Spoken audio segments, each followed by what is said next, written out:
May God open our eyes to see, our ears to hear, our hearts to love. A couple of years before I came to Pitt Street, Velwyn Edwards Wishart wrote a paper titled The Silvering of the Congregation. She was referring rather glamorously, I think, to the fading colour of our hair. The paper addressed the needs and the contributions of older members of the congregation. Recently, the Church Council Community Group revisited the paper and decided to respond to one of Velwyn's suggestions, to hold a service focused on older people. And today we have ensured that some people for whom travelling to church is now more difficult are able to be with us. And after morning tea, there will be a lunch for older people and their pastoral friends and some others who have chosen to join in. This year, the pastoral care coordinators have set up a program of keeping in touch with people who are older in a more intentional way. These steps are important in our society because older people no longer live within extended families with adult children and grandchildren as they did in previous generations. They are more likely to live independently as couples, singles or friends, with support from social service agencies when needed, or to live in assisted living situations like aged care homes. Keeping connected, especially for people still living semi-independently, is crucial to spiritual and mental well-being. There is much in our culture that would prefer that ageing be out of sight. Aging bodies are regarded with distaste. People's value is often linked to work, to what they produce. Doing is regarded more highly than being. So today we are celebrating older adults and celebrating the seasons of all of our lives. For we are all growing older, and if our lives take their natural course, most of us will face the challenge and experience the gifts and graces of ageing. Care, the practical expression of compassion, is central to being human. Claire, in her work as an aged care chaplain, has told me of the way that residents where she works do not stop caring for each other just because they are the recipients of care. This is seen in simple things like inquiring how someone is when they know that a person has not been well, or looking out for each other when their technology isn't working as it should, because people in their 90s still need Netflix and the internet. In this congregation, so much of the work of caring for our community and sustaining our church is undertaken by people whom we call retired, but who are living busy and generous lives. Care and compassion are at the heart of today's gospel reading, the story that we call the feeding of the 5,000. It's the only miracle story that is told in all four gospels. But there's no sermon in this story, no parable. It's full of activity. There are 5,000 families, and there is action, especially by Jesus. Jesus saw. Jesus had compassion. He ordered, he took, he looked, blessed, broke, and gave. Earlier, Jesus had healed the sick. Now it was late in the day, and the crowds had followed him on foot longer and further than had been anticipated. When mealtime comes, they discover that no one has anything to eat. The disciples became concerned about the time and for the need for the crowd to go and buy food.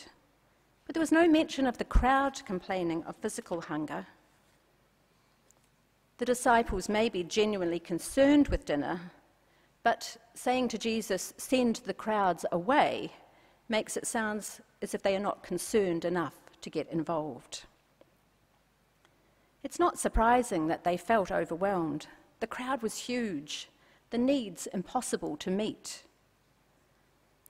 Often we respond to such challenges by losing any sense that we could make a difference. So we end up doing nothing or saying silly things as New South Wales Premier Gladys Berejiklian did last week, when she said that the homeless people camped in Martin Place make her feel completely uncomfortable, while suggesting that it was Lord Mayor Clover Moore's job to fix her discomfort by getting the homeless people to move on. If there had been perhaps 6 people following Jesus when it came time to eat, then a disciple might have thought that there was something that he or she could do. But a whole crowd of unmet need is overwhelming. From the disciples' perspective, as people lacking the power of the New South Wales Premier or the Minister of Housing, send the crowds away may be a way of confessing powerlessness in the face of large-scale need, as well as getting the obvious need out of sight. Jesus' response is a call to action. They need not go away. You give them something to eat, he says. The disciples are responsible for feeding the hungry, even if the size of the task is daunting. They want unmet need to go away, but Jesus responds by drawing nearer to it. Most Bibles add a title to this story, something like Jesus feeds the 5,000. But Jesus only gives food to the disciples, who then feed others. Our call is to active ministry that meets human need. Jesus feeds the 12 feed the 5,000. Now you are nourished. Go and nourish others. So there's a question for us in this. In what ways have we been given blessed nourishment and failed to pass it on to people in need? It is a pastoral question, and it is also a mission question. I think that there are 2 miracles in this story. The first is the miracle of abundant food. And I no longer think it is the point of the story to try and work out what actually happened. And the second is the miracle of human transformation toward compassion, care, and generosity. The disciples move from sending people away to giving away what has been given to them. There is another reason, though, why the disciples were reluctant to act. They clearly thought that what they had was not enough. They focused on what they lacked rather than on doing something wonderful with what they did have. In a society that prizes youth and achievement, the message to older people is often that they have nothing to offer, nothing that will nourish others. It is hard to hold on to a sense of worth and possibility in the face of this shaming and diminishing idea. Joan Chittister has written, "Age and limitations are no excuse for being a non-person in a world that needs icons of truth and courage, vision and possibility as never before." So if you are older, and the thought of providing food for the masses is impossible, think again about the gifts you do bring, the gift of wisdom and the gift of time to reflect deeply on meaning, the gift of time simply to be. When Jesus ordered those disciples to feed the crowd, they replied, "We have nothing here but 5 loaves and 2 fish. While it is true that they had not very much, they chose to describe it as nothing. It may have been a small amount. We may have a small amount, but it is not nothing. It may have seemed not much in their eyes, but in the hands of Jesus, what is meagre is often turned into what is bountiful. Jesus is challenging the disciples to dream bigger, to change their ideas about their own power, their ability to work with what they do have.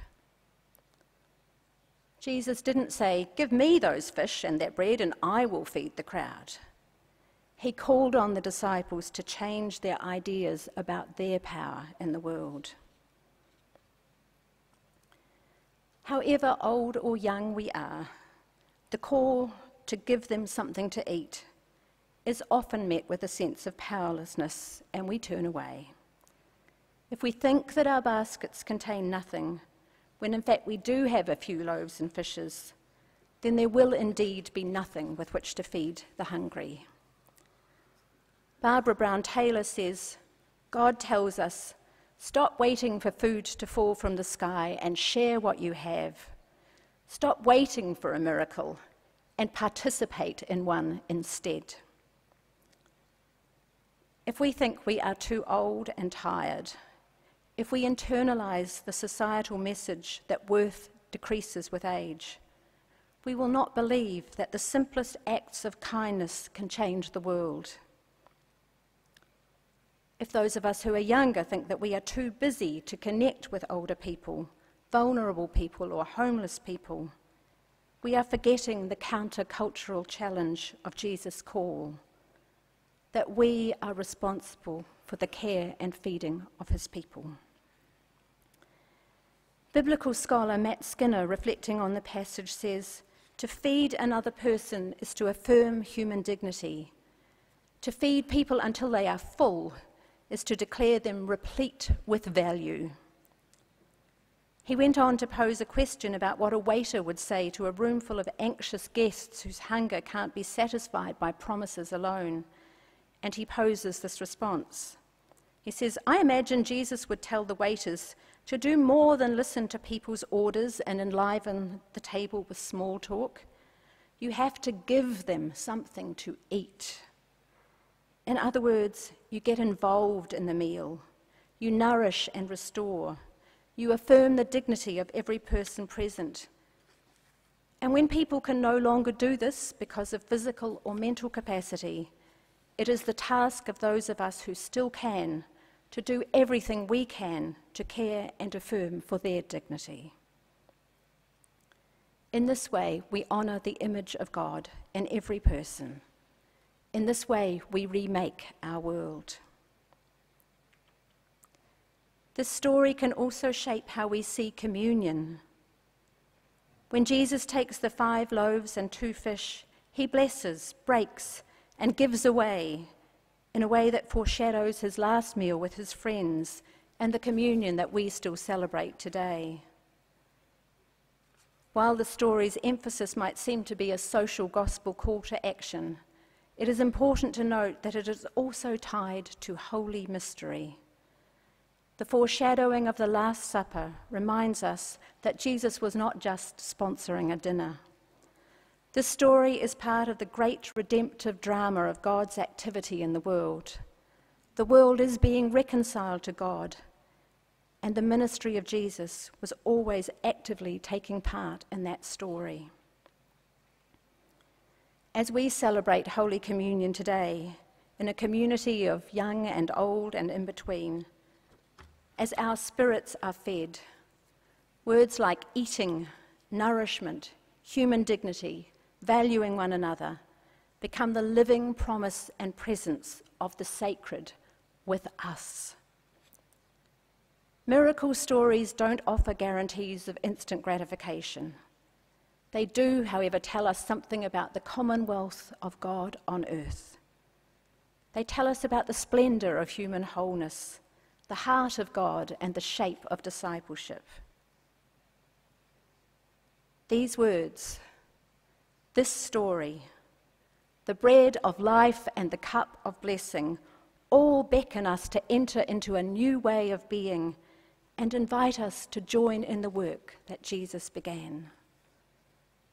There is more than enough. The abundance of God knows no bounds. We are not alone. We live in God's world. We are becoming human through relationships and food that nourish the body and nourish the spirit. Amen.